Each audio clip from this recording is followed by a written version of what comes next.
एक घने जंगल में एक नन्ही सी चिड़िया रहती थी। उसका नाम चिन्नी था। चिन्नी बहुत खुश मिजाज और मेहनती चिड़िया थी, मगर एक बात उसे हमेशा परेशान रखती थी। वो बहुत छोटी थी।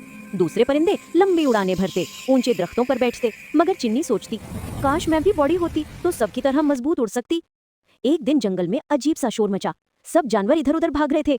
पता चला कि जंगल में आग लग गई है। बड़े बड़े परिंदे अपने घोंसले छोड़कर दूर तक उड़ गए, मगर चिन्नी का दिल घबरा गया। मेरा घोंसला, मेरे बच्चे, उसने परेशानी से कहा। चिन्नी ने हिम्मत की और आग की तरफ उड़ने लगी। दूसरे परिंदों ने उसे रोकने की कोशिश की। चिन्नी, तुम बहुत छोटी हो, आग के पास मत जाओ।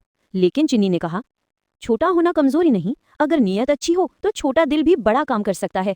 वो उड़ी, अपने घोंसले तक पहुंची और अपने बच्चों को चोंच में पकड़ पकड़ कर महफूज दरख्त की तरफ ले जाने लगी। उसकी छोटी मगर तेज फुर्ती ने उसे मदद दी। वो कई बार आग के धुएं में खांसी, मगर रुकी नहीं।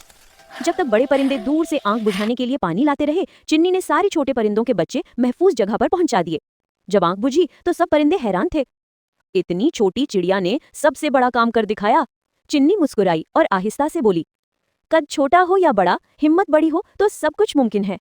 और उस दिन से जंगल में चिन्नी का बहुत एहतराम होने लगा। हर कोई उसे छोटी हीरो कहने लगा।